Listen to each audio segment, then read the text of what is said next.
Good afternoon. I'm excited to be here and share some words with you guys today about the book and about the text. Um, the title of the book is For White Folks Who Teach in the Hood and the rest of y'all too. As she mentioned, it just came out this week, so I'm excited to talk about it. We had an amazing launch at the Schomburg Library a couple days ago. And it's great to be able to talk about the book and the work in the book here at home at TC. The book was born out of my experiences as a man of color teaching in a community where I came from, right? Raised in Brooklyn in the Bronx, went to teach in the Bronx. I was in my early 20s. I listened to the exact same music my students listened to. We looked the exact same. In some instances I had a lot more hair back then, so I could actually look at the kids, and they looked like me or like my little brothers.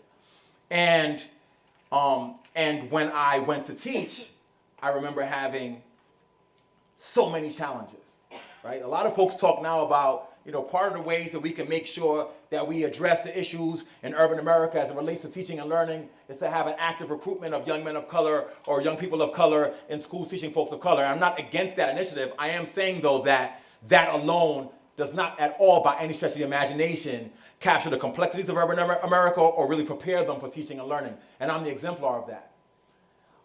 And why that was interesting, or why that's a backdrop to this book, is that, just to keep it 100, if I'm from the hood, live in the hood, came from the same exact schools, and I was struggling the way I was struggling, it is fact that other folks are struggling as well. And why that's important to recognize is that that reason why we're not struggling is never focused upon, right? So there's a perception that it's a race, class, culture thing, and a sort of superficial way of rendering that idea, but it's not really about that at all. It's actually more about the inability for us to really face and really dig deep into the nature of the variances and the cultural experiences of the students and the educator. And so this book serves to do that. And I also, if anyone knows me, I'm a dude who's likely to break rules. And so as I talk about the book, which as a STEM educator doesn't explicitly focus on STEM, I can't be at a STEAM academic festival and I'll talk about STEAM. And how that informs the ideas in the book and the concepts in the book, and the larger sort of initiative that I've been pushing through my research and my practice related to addressing issues like those that white folks who teach in the hood will face. And that's this idea of STEM and the movement from STEM to STEAM. Did you know that about 3 years ago, if you walked into a room and talked about moving from STEM to STEAM, people would look at you like you had 6 heads? It was such a novel construct. And it was one that people just didn't like. If you were in science education and people had the audacity to merge art and what you were doing, like folks got seriously offended. And now we have a TC festival named like Full Steam Ahead. And why that's important to note is that what's happened over time as we've moved to accepting the arts as part of STEM has been almost a reincarnation of the kind of things that happened initially when folks were ostracizing the arts from STEM. But it's played out in a more nuanced way, meaning now when you move from STEM to STEAM, there's an ostracizing of certain forms of art. So now we can move from STEM to STEAM, and everybody's happy about it, and they love talking about the arts. But when you talk about the arts, you're only talking about a very specific type of art. It's a very highbrow art. So art like certain types of drawing, for example, or certain ways of describing the arts. But when we talk about STEM to STEAM in my work, in our movement, we're not just talking about arts, we're talking about art and culture. And we're talking about art and culture, it forces us then to start grappling with some really uncomfortable things for folks. Because now, if you're welcoming arts in STEM, you cannot be saying that I don't accept the arts of young folks of color who've been traditionally marginalized from STEM. In fact, I'll make the argument that the work of STEAM can be more alienating than traditional STEM work. Because young people whose existences revolve around the expressions of their art feel as though now I can do this work while their actual selves are being devalued within the STEM disciplines.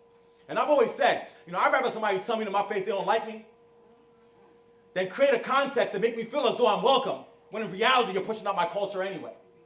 So we're transgressing against the idea of STEAM and saying we have to talk about arts and vernacular forms of arts, colloquial forms of expressions of arts, and things like hip-hop.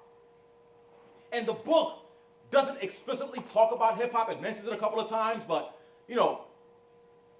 I think that we would be missing the point of moving this work from STEM to STEAM without identifying the fact that hip-hop is the lifeblood of the young folks who are least likely to be successful in STEM careers. Y'all follow me? Like, this is what they live, breathe, and revolve around every day. And what's also fascinating about that fact is that everybody, except for the field and the work of education, recognizes how powerful hip-hop is and has become. I've done some work for the State Department where they've asked me to go to countries overseas to talk about hip-hop. There are folks who are using hip-hop as a way through which we can have countries who don't like the United States say at least they have something positive about what they're doing. That they're literal hip-hop ambassadors being sent out to be able to temper the frustrations that folks have with Americana. But yet in education, it's still seen as an outsider. And so I have to ask myself why that is. And in the book, I talk about a little bit like, why is it that folks don't accept hip-hop or don't accept youth who have forms of expression that are hip-hop? And I make the argument that it's really because of this. You know, and every hip-hop album, with very few exceptions, has this stamped across the front of it. Parental advisory, explicit content, don't bother with it. For some folks, this alone means don't touch it at all. And I make the argument that the very things that folks say not to touch oftentimes are the answer and the key for us to be able to do things differently and do things better. This work of really pushing from STEM to STEAM requires us going into spaces that are murky and dirty and uncomfortable, dealing and having conversations with populations that may not have degrees and accolades, and recognizing the fact that inherent in their own being is a complex scientific understanding. That a young person who lives in the Bronx and knows how to navigate those neighborhood blocks, knows what train to catch at what time, knows what block to go to at what time of the day to avoid dealing with gangs, etc. That person has a deep and complex, not just general knowledge, a deep and complex scientific ecological knowledge about their surroundings. But if the forms of expression of that young person who has a complex understanding of ecology is veiled with the hip-hop self that they bring to you, you fail to recognize the depth of their scientific knowledge. This is why we start with hip-hop. This is why we start with dealing with our own implicit and oftentimes explicit biases with certain populations and their expressions of self. This is why the work for us is to go from parental advice to explicit content, using that same symbol to transform into progressive educational content. And this is not just a philosophical or slide change thing. Hip-hop ed is the new wave, right? Hip-hop ed is a movement. And we've taken ideas about how other movements have been able to develop and started it on social media. For the past 5 years plus, every Tuesday from 9 o'clock to 10 o'clock, I am online. Right? Do I have papers to write and papers to grade and other responsibilities related to how academia functions?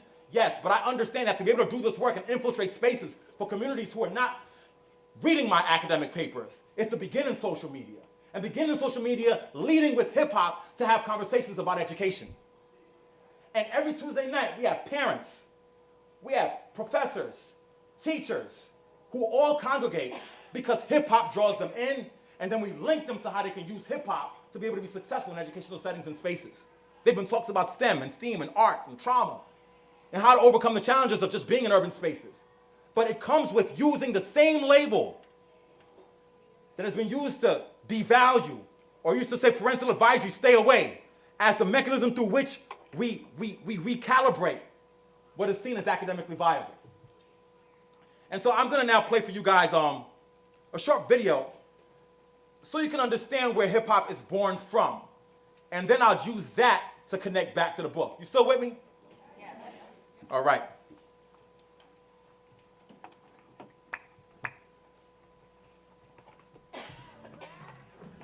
My name is DJ Kool Herc.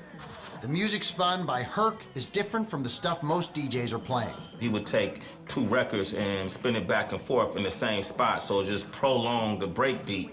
Herc's style catches on, and not just with B-boys, but with MCs who use the break to pick up the mic.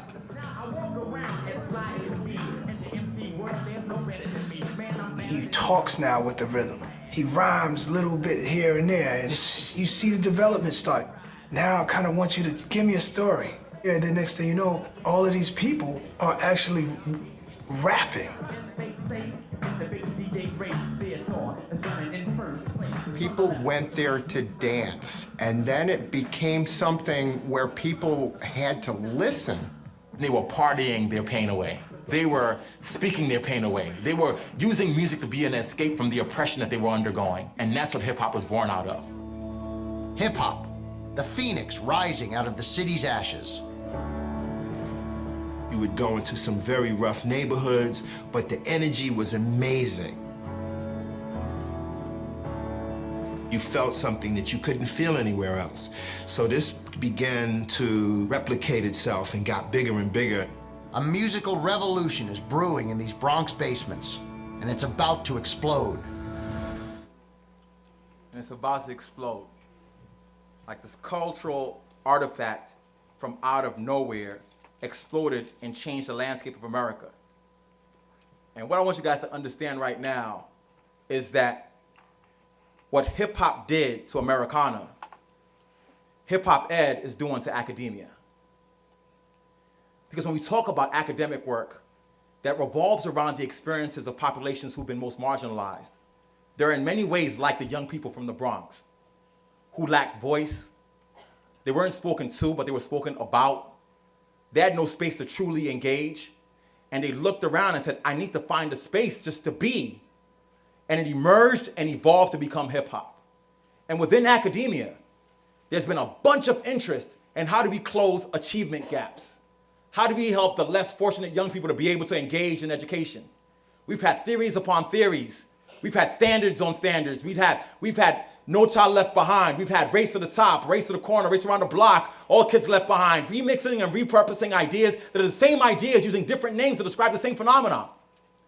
Focusing on everything and anything explicitly except for the culture of those young people. And so hip-hop ed becomes my voice to say, every theory I've heard so far about how to engage folks who look like me and come from the communities I come from is not working for a very particular reason, and it's because you've never truly listened. And it's an academic work that's rooted in having those young people directly inform the work in their own way. It's what was said at the end of that clip that said, it's something that's emerging and about to explode. And when I say about to explode, I also mean as we concurrently shift the nature of academia to allow us to be able to understand the cultural expressions of hip hop and how is that value academically, we are also shifting the nature of hip hop culture itself. See, when you have hip hop that has become so commercialized and so locked into a larger capitalist structure, only vernacular and negative forms of hip hop become sold back to the public. 50 Cent, Get Rich or Die Trying became a popular album not because it was consumed only by people who lived in urban America. In fact, one of the biggest selling hip hop albums of all time had over 85% of its sales from suburban America. Suburban middle class white America. So the question we have to ask ourselves is, well, why is that the case? Well, because this corporate constructed idea and identity of what urban blackness looks like is what 50 Cent exemplified, right? He curses a lot. He's on that album cover with no shirt on. His narrative said that he got shot 9 times and he still survived it. That brute, angry, unable to do anything academic but only be able to perform for the public self was consumed by the world because the world is only seeing those young people of color through those very same lenses. So when we do hip-hop ed, and we flip hip-hop on its head with hip-hop ed, when we do that work, what we're doing is saying and fighting back to corporate America that gives vernacular forms of what hip-hop culture is, that actually there's inherent value in young people through the expressions of self that look like hip-hop. They could write rhymes about science content. They can spit verses about their pain and their emotion. They can clear the psychic space of the classroom that views them negatively. And then once they're emotionally aware and open, they can learn any content and do better at that content than anybody you've ever heard before. And we do that by also making sure we put these young people who are performing hip-hop through academic lenses and phrases on the front lines of hip-hop culture. One of the biggest shows in hip-hop right now is Sway in the Morning. Sway Calloway is an amazing former MTV VJ. He hosts a show in the morning. It's on Sirius XM. And we went through a deliberate effort to ensure that our young people who are in communities that have been told they're only negative get to go to Sway in the morning and write rhymes and perform their rhymes. And perform their rhymes not talking about negativity or talking about what some corporate entity or some record label says is going to sell, but rather about their lives and their own experiences. And so here we have a vignette from Sway in the morning.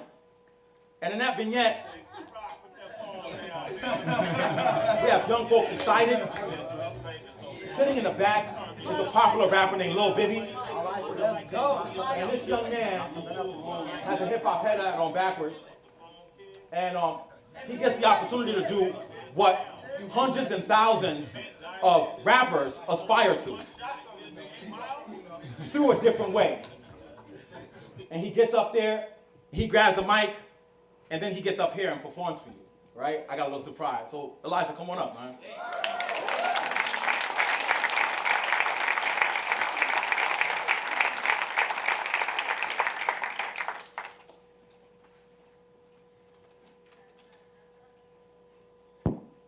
Hi. I brainstorm in my writing process, can't touch my context, my rhymes get blunt flex, late night text, saying come over, I'm good for nothing. Mama always call me showboat, I'm good for fronting, feel like a dungeon. As I'm running through these streets, the old heads on the block still trapping and packing heat. With a lifestyle that has to be a fast money tragedy. They still showing love to the kid with the laugh of geek, laugh of geek, laugh of geek. I'm from Lenox Avenue, west side of Harlem and Brooklyn. I was the baddest youth. My love for lightsabers, my tooth kept falling out. EBT got pushed, I called it a hood drought. The check just cleared for my man T in the South, taking OT trips for the money to spend it out. I respect it though, my saying is different from Super Mario's. I'm vibing in the trap spot with the boom bap and flow. I'm super small and stupid cocky. When I'm mad, I see red sometimes, I think wacky. And I ain't rapping with choice, I couldn't let it, I'm sorry. When I ain't rapping with choice, I couldn't let it fall down. I leave the desert and moist. But I just overcome the obstacle, cause rap now is whack. I'd rather listen to gospel. Hear my advancement from Harris 1, smooth like Joe, cause you know I got the baddest one.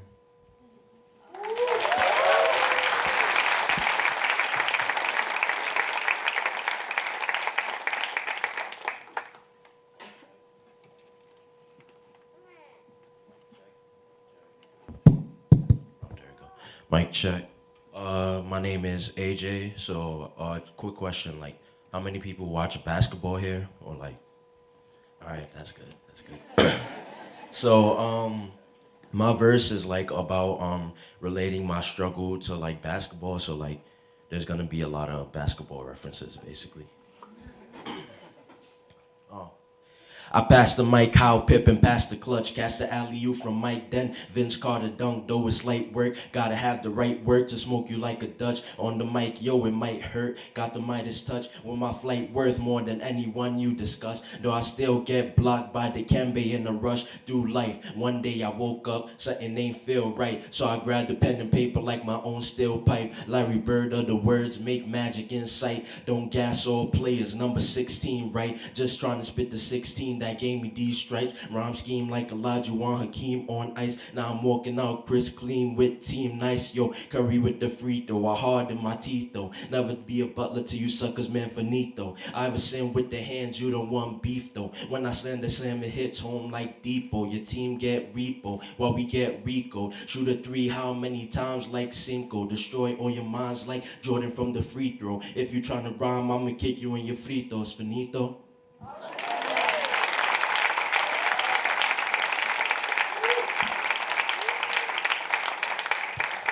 So I had them begin for a reason, right? When folks hear those raps, the question I often get is, well, what does that have to do with science?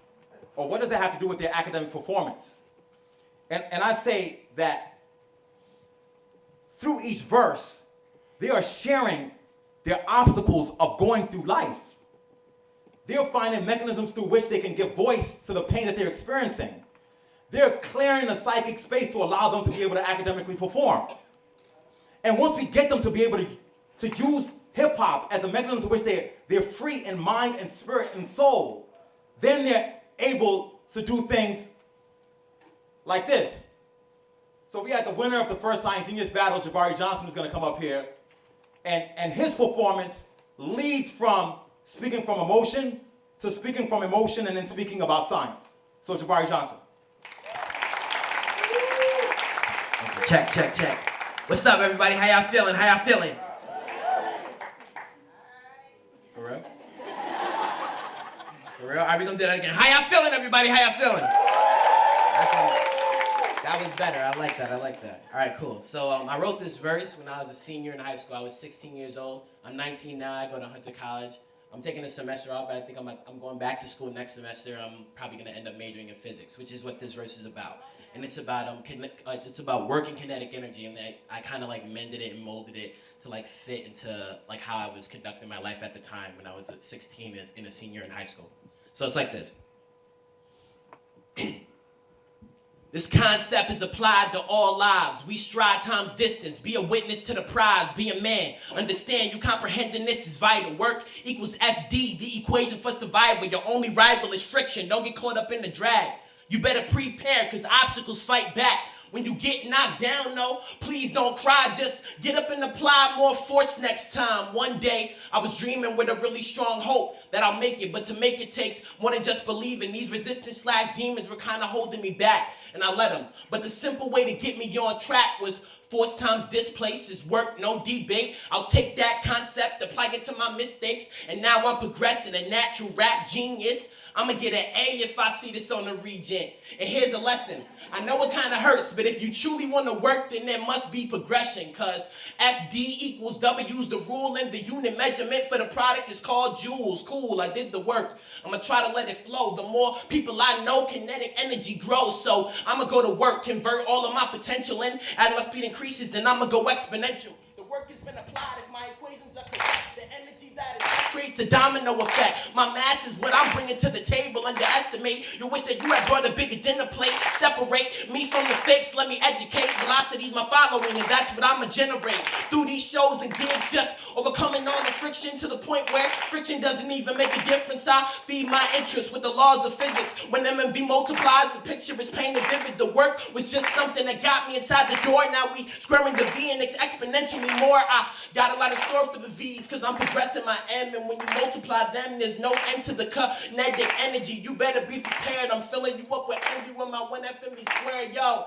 here's a lesson. I know it kind of hurts, but if you truly want to work, then there must be progression. Cause FD equals W's the rule, and the unit measurement for the product is called joules. Cool, I did the work. I'ma try to let it flow. The more people I know, kinetic energy grows. So I'ma go to work, convert all of my potential in. As my speed increases, then I'ma go exponential. Thank you, y'all. Appreciate it.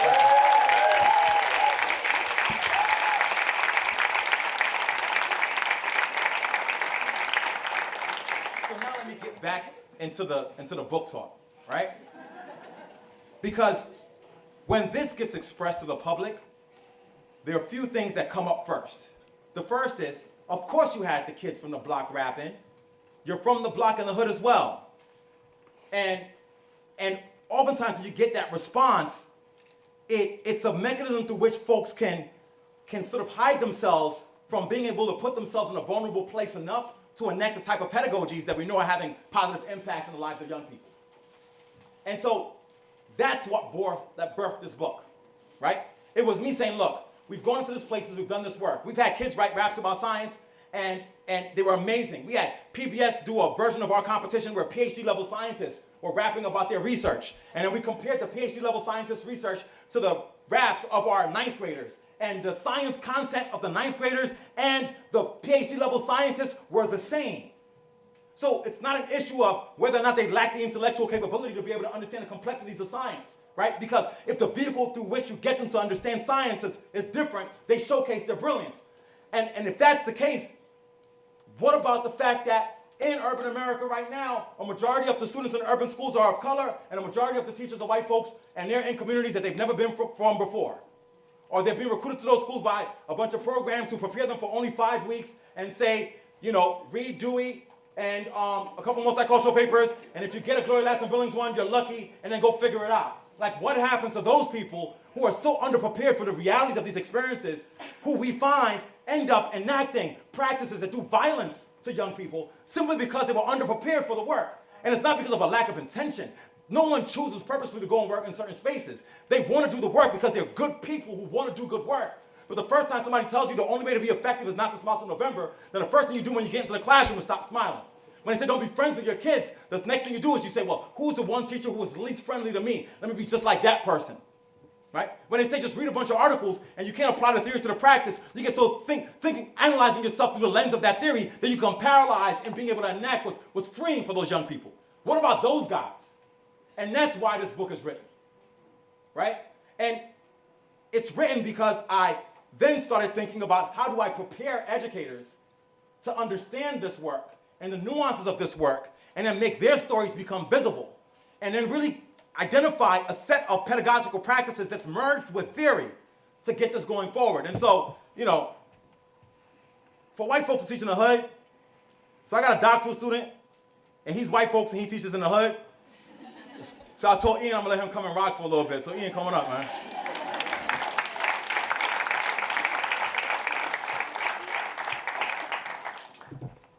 What's going on, guys? Thank you. Yeah, so I'm a white dude. I teach in the hood. Thank you for that, Chris. So my work, so I'm a doc student here in the EDD program for health education. I did my master's here in psychological counseling, got my cert in school counseling, and after that started working within public high schools in New York City. I've been working in schools for about 4 years, and the work that I do specifically is in the use of hip-hop as a therapeutic mechanism or outlet for young people.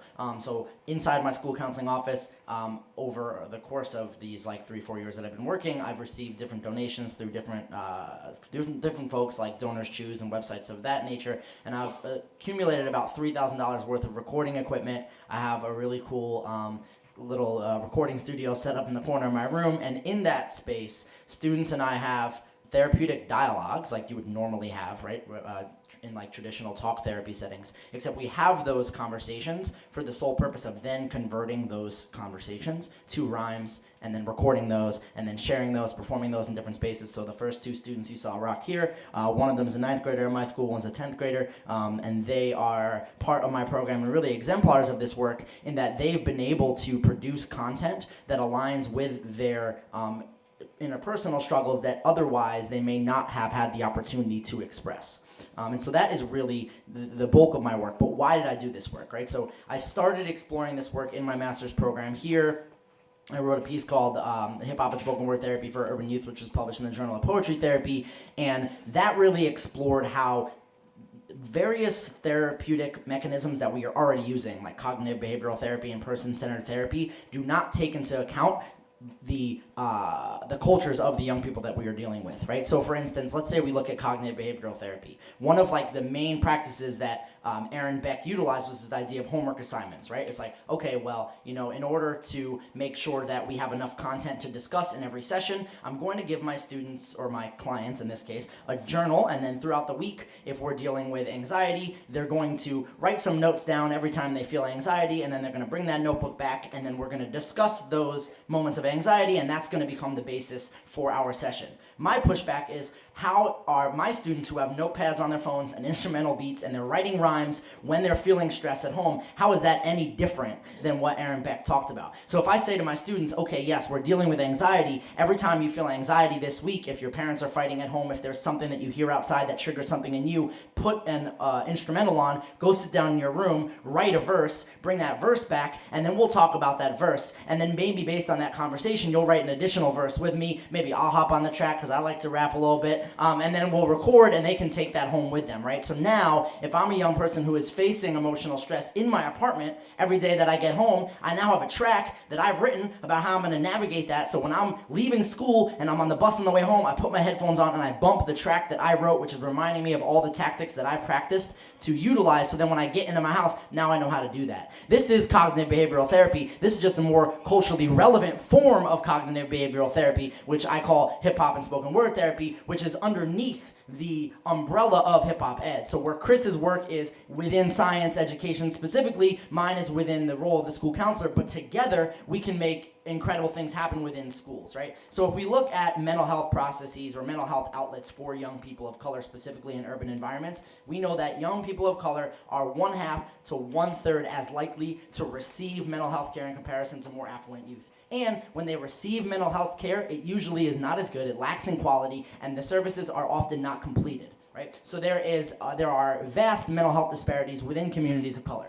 In addition, when those young people enter schools, they enter schools and have traditional structures that limit school counselors' abilities to work with young people in the capacity that they need to address the roots of their emotional issues. So I'm a school counselor. Every day I get to work. Maybe I have 10 kids that I want to work with that day. But the second I get to work, my principal needs me to make 5 Excel documents listing different forms of data about region scores, about upcoming award ceremonies or different things like that. By the time I get through that, I have 2 hours of the day left, and now I got to see 10 kids. How am I going to do that? Well, thankfully, something that they've given us is called solution-focused therapy. So there's been this decision that I do not agree with, that if you utilize this practice called solution-focused therapy, you can see students for 5 minutes, deal with their emotions real quick, and then throw them back into the class and they'll be good. That works for like a day, and then tomorrow it comes up again, and then you have to do that again. And what we do is we never get to the root of these emotional issues because we do not utilize practices within schools that address the root emotional issues that young people are facing, right? So how do we do this, right? It's a reality that as a school counselor, I'm not going to be able to work with students to the capacity that I want to. I can get closer, and I have gotten closer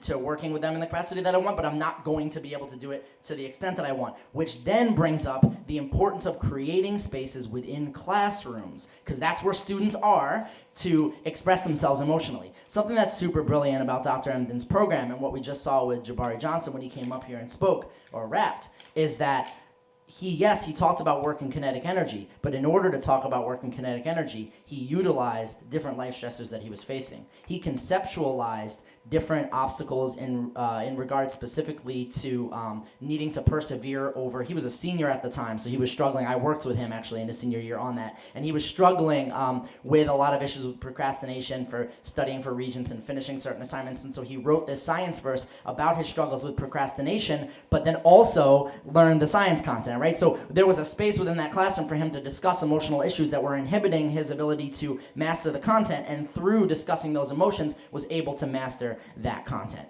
And so what I argue for, yes, are counselors who are able to utilize practices within their counseling space for students to tackle emotional experiences, like my first 2 students who came up here did and showcased for you. But then in addition to that, we need to utilize pedagogical practices within classroom spaces that create outlets for emotional exploration. And if we are not, then we are leaving young people in this space where we know that they're facing stressors outside, we know that there's no mental health outlets outside, we know that there's an issue with mental health outlets in the role of the school counselor, sort of creating outlets for students. So if we are not utilizing those practices within classroom spaces, then we are expecting young people to achieve academic success without meeting them where they are and without giving them a chance to tackle the very things that are getting in the way of their ability to achieve academic success. It's not because they're not capable at all. It's just because we have not given them the proper outlets to sort through the things that are getting in the way.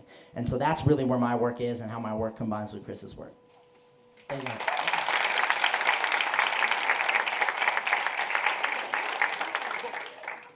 The question that may be asked about this conversation that we've had thus far is opens up again right back to the book, right?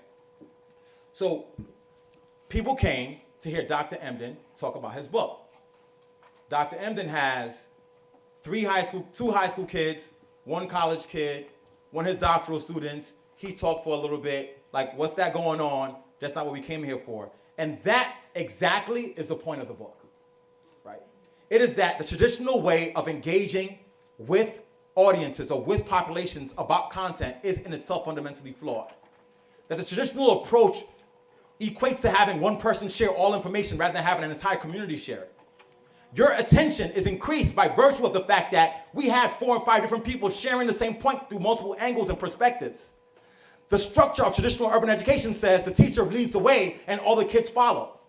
That, for me, is an exemplar of why we do this work. And to make clear that we are embedded in a larger history of that model from as long as we start doing schools for folks who we view as less than. So I open up the book talking about indigenous populations and talking about, well, we ain't gonna talk about the fact that nobody talks about indigenous populations when they talk about race, class, and ethnicity and the kind of achievement gaps, when in many ways they were the first experiences of the same kind of issues that we're seeing today with urban youth of color. And in my book, I start with a fundamental point of naming urban youth of color as the neo-indigenous. Being purposeful about drawing a tradition to the fact that those populations, like contemporary populations, have both been oppressed by the process of schooling. That schooling or formal education is the process by which populations' cultures are extracted from being academically viable from the beginning of time. And we talk about the Carlisle School and how people who came into the Carlisle School came in this way and came out that way. And how in urban America today, teachers are so preoccupied with whether or not your pants are up or whether or not the diction you use in describing the formula is correct, that they don't see the conceptual understandings that you may have. And the argument I start making in the book is that if we focused on conceptual understandings, larger connections to academic viability first, then you have an avenue through which you could do the latter. And I also make the connections between how this is not a new process, but it's one that's happening explicitly. I mean, I'm not gonna get really crazy, but there's schools right now, not too far away from here, where that process is occurring right now, that we support wholeheartedly, because they say these kids are gonna go to the Ivy League and escape Harlem. What if we don't want them to escape Harlem? What if we don't want kids to make their way out the hood? What if we want them to go back to the hood and make it a better place? What if we want to teach them that what they bring to classrooms to begin with has value, and they can develop hybridized identities where they can showcase their academic brilliance as well as hold on to their hip-hop identities without losing self? And so the book starts highlighting new models. So I have a chapter in here that talks about Pentecostal pedagogy, right? And this is, can I get some sound?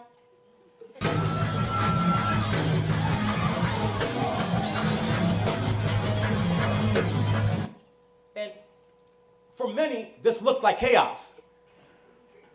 People out there seats catching the Holy Ghost. And I always say to people, well, in the church, when folks are turned up because they catching the Holy Ghost, did you know that all the organist has to do is play the organ at a very specific volume, and folks know immediately that it's time to calm back down and get back in your seats so the pastor can preach again?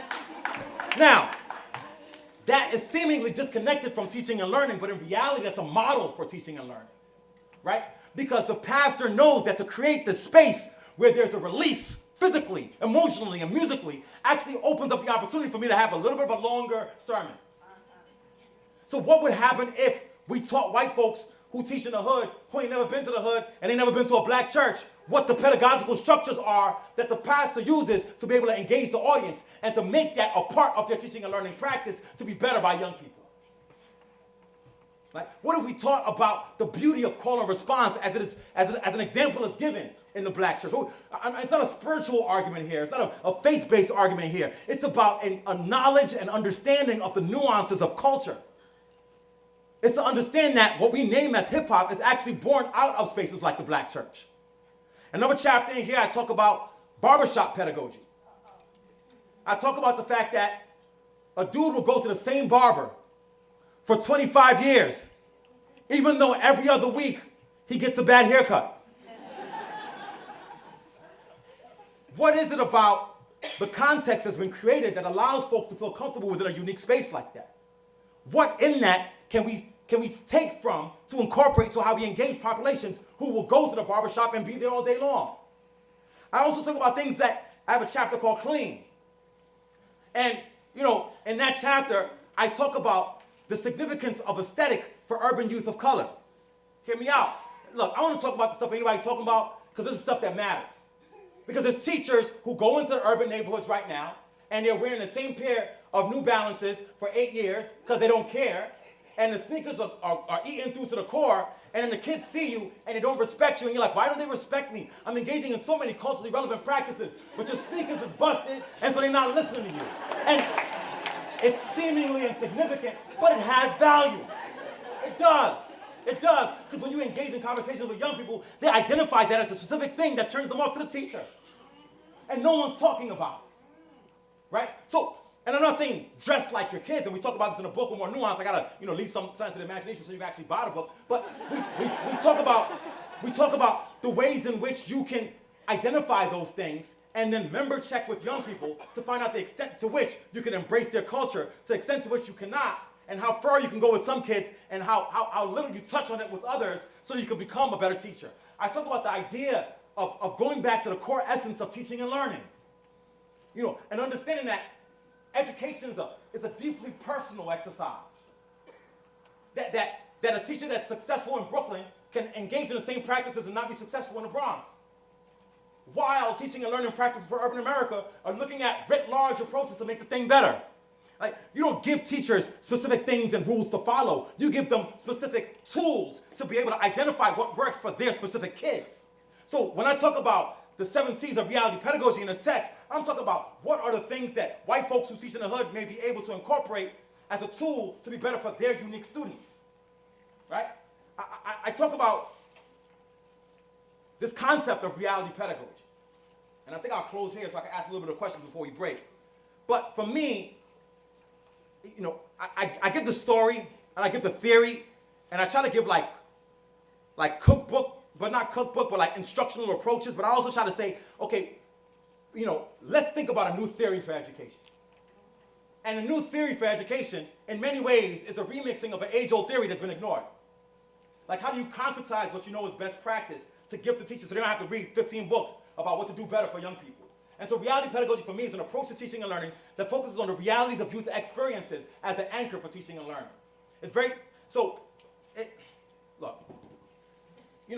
Sometimes I'll go to talk to a teacher, right? And work with them or conduct research in their classes, right? And I see them doing violence on young people.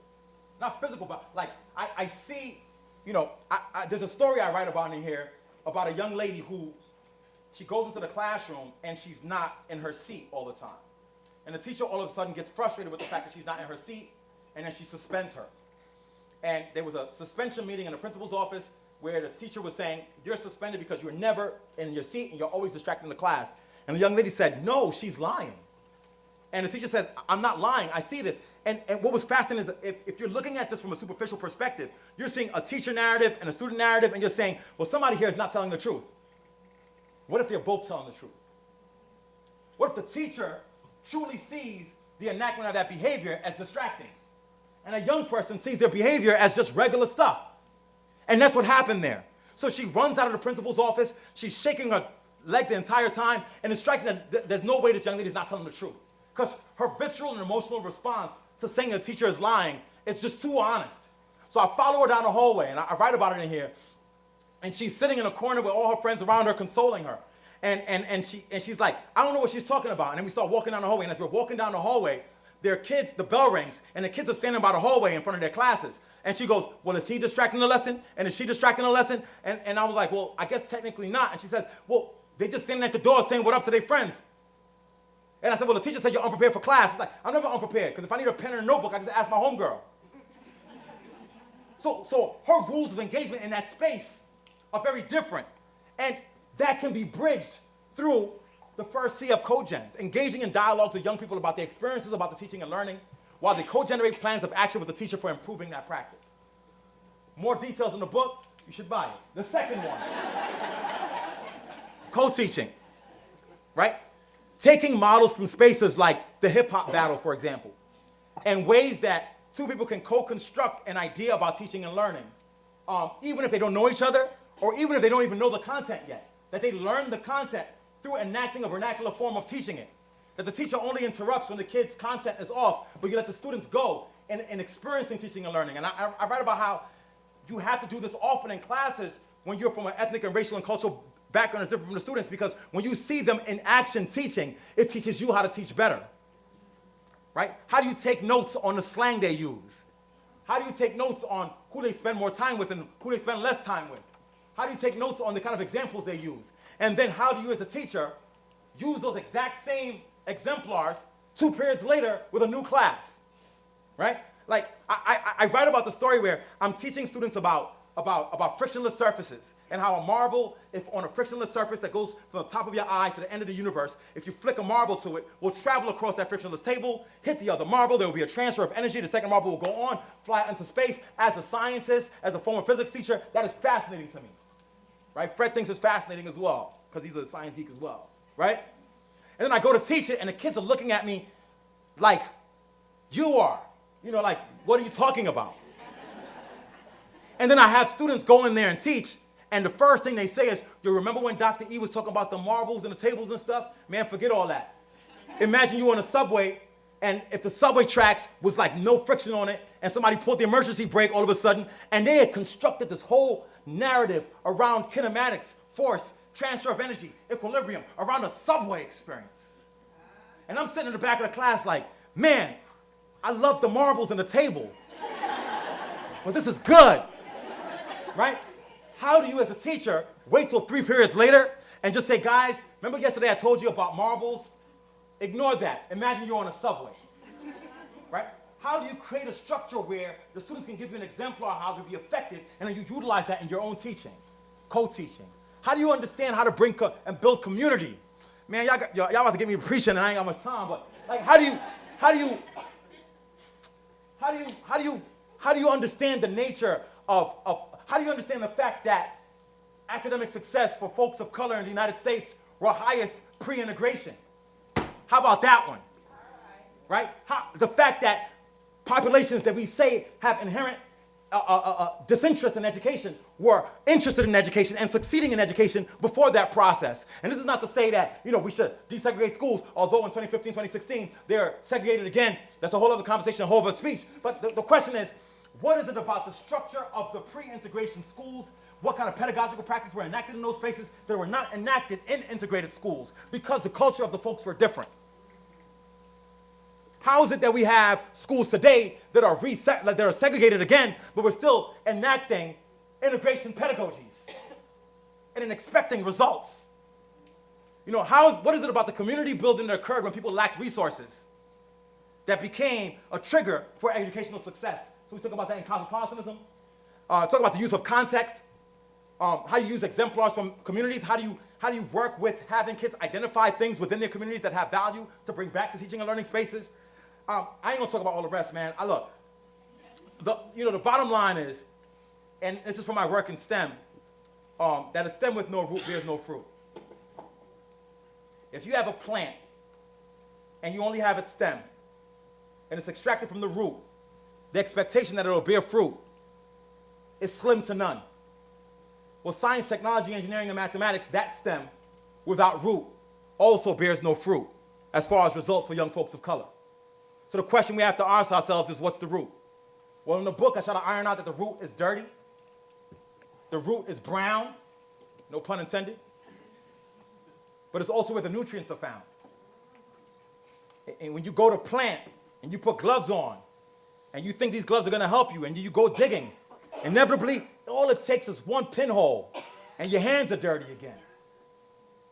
And too many of us stop when our hands get a little dirty to go clean it off, rather than understand that that's the point in which you dig deeper. And if we can do that work, I firmly believe that we could transform education. I'll close with one quote. I always use this quote.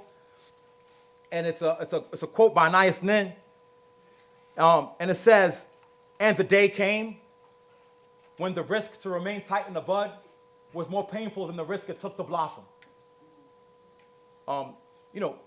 At some point the day must come where the risk to keep doing the same old practices, approaching the same theoretical frameworks, patting ourselves on the back for how much powerful work we're doing in urban settings while the communities remain the same. There's got to be a point where it's so painful to keep doing the same thing that we take a different model and possibly allow those young people to blossom. Thank you very much. I'll take questions for about 15 to 20 minutes, then I'm going to sign some of these books. Thank you.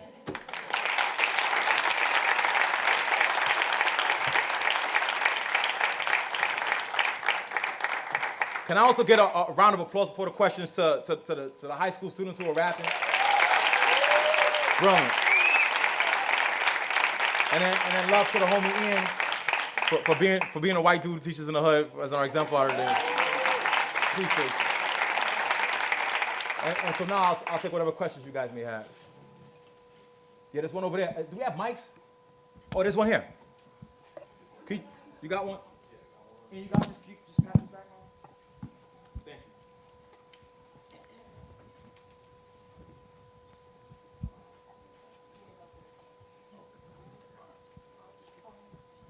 Nas says all I need is one mic.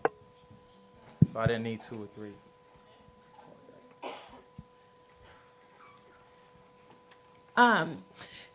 So I like the presentation. I think the idea of hip hop ed is great, and there was a point at which you had said, what does this have to do with science?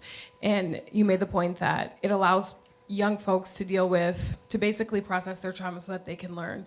So my question is, how does hip hop ed intersect with gender and also the trauma that girls experience and Black girls experience, and especially around sexual abuse and sexual harassment? And I think, especially thinking about the context of hip hop, where so much, misogyny takes place. So. It's a brilliant question. Yeah. And I really wish you were at the Schomburg talk 2 days ago, but I'll describe it to you anyway. So, I'm very, very clear about that we're not only transforming education by allowing hip hop to be more present, but we're also challenging norms within hip hop culture in a way that allows authentic representations of self to be present, right? So I opened up my talk at the Schomburg talking about the fact that Diddy wants to open a school with some clown dude from Connecticut, who both have histories of violating young people of color, right? And Diddy's hip hop, but it's not the kind of hip hop I'm talking about, right? And so we open up that conversation. The same kind of traumas that are shared by these young men are shared by young women in classrooms, right? So the young ladies who opened up the presentation at the Schomburg were talking about violence in their communities, we're talking about sexual abuse in those communities, and then talking about reproduction and photosynthesis in the same rap, right? You see, what I want folks to understand is that if you create the mechanism through which voices is allowed to come forth, right? And you privilege all voices, then the same tools that have been used to create an anti-academic, anti-gender, a patriarchal approach can be the very same tools that help us to challenge those, right? So I'm not looking at hip hop from the lens of hip hop that's been sold to me. I'm looking at hip hop from the lens of hip hop that comes from the root up. The idea that hip hop, before we named it hip hop, was happening with West African talking drums, and folks were gathering in circles to be able to celebrate life and death. That hip hop was happening in the slave quarters, when people were banging on pots and pans to be able to create voice. That, when you understand that hip hop is not commercial hip hop, but rather it's a contemporary expression of Afrocentric traditions that allow folks to express forms of self. That we could talk about gender, we could talk about misogyny, we could talk about violence, we could talk about all those issues through the same very tools, right? We could even talk about biases that exist in the contemporary, right? We could talk about the fact that in 2016, the kind of violence that folks of color push on folks who have particular backgrounds because of a larger national narrative around Islam could be challenged through hip hop. About how a young lady can do this in class. Volumes. They say average DNA, overload exchange and materials. So suck and grow, they come and go. Back on track with music core. Say ECG, cell cycle is what this means. A young person who says nothing in class because she feels ostracized because she wears her hijab. Who understands how society views her being in urban America as an anomaly. But who listens and consumes, and there's something about what hip hop does to give her voice. That the first time she engages with the audience is when she's given a chance to rap, and she gets into that cipher and spits bars, and everybody's mind is blown. And immediately as she starts rapping, she's surrounded by love and support. That's what hip hop has the ability to do.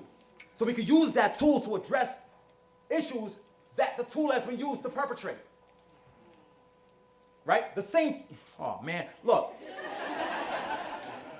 It's layered, y'all. I just want y'all to feel me, man. It's a layered and complex construct that the tools that we have at our disposal as academics, as scholars, as teachers, they can't even touch a thin slice of the complexities and the nuances of this culture, y'all, and what it can do, and how it's been abused by the same structures that support us looking at academia in very, very, very, very closed-minded ways. Like this work is also about physical expressions of self that are valued in academic spaces. It's about me being able to spit bars as a professor. It's about having a kid from the Bronx be able to walk through these Ivy League halls like he owns it. It's about a person who's homosexual being able to express hip-hop forms of self amongst a community that says that you're worthless and show them they have value. Because when you spit those bars and you nice, they gotta respect your bars. Then they start knowing who you are. The work is intended to transgress. That's its purpose. I'll take another question. The more I apply what I've learned from you, and I learn something new every time I hear you speak, the happier I am as a teacher, the happier my kids are. I almost can't talk because I'm tearing up a little bit because you have had a huge impact on my classroom. But the thing that kills me is when administrators come in to observe me, when I get my observations, they protect me by shutting down. And our amazing classroom, our community, shuts down because they think the way to protect me and to protect their classroom is to lose their voice the minute authority comes in. I know. How do I get past that? You know, now that's the stuff that keeps me up at night. And the only response I could give you is that's part of why we started Hip Hop Ed, right? Because every Tuesday night at 9 p.m. Eastern, we have educators from literally, I had an educator who's like, it's 2 a.m. in South Africa, and she's on our chat, and she has to teach the next morning. Because the only way to be able to address that kind of tension is to have a community that supports you, to let you know that you're doing what is right to do, in spite of the fact that the structure around you has no idea. And then there are also other aspects of this work. I think we have to be explicit with young people to make them aware of the larger social political landscape they're embedded in, to have them to understand that their full expressions of self has value, even if some outsider comes into the room. And then to teach the teachers to understand what the general language and discourse of power is at a particular time, to be able to justify what you know is transformative pedagogical practice. So when somebody comes in and it says, "What are your kids doing?" You can't say, "Oh, they're just rapping because it's more fun," right? But you can make arguments about how this has roots in Deweyan philosophy and theory, and how this engages and creates classroom community, and that when they're reflecting back and listening to their verses, that they're undergoing metacognition. And sometimes, a lot of the folks who are in there to check you don't even know what they're checking you on.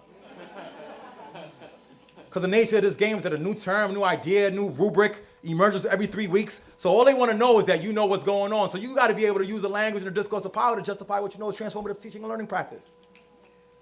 If we can't do that, then we lose.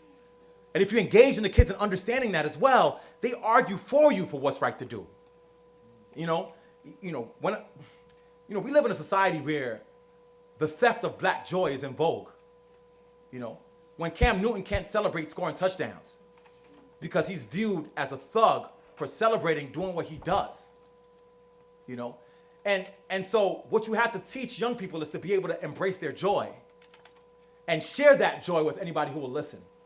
So that you don't have to tell folks, "My kids are enjoying this." The kids can say to the principal or the superintendent, "Man, I learned so much about that today in this class," because it's hard for them to enact a practice that kills the authentic joy of the young people, unless they're really horrific people.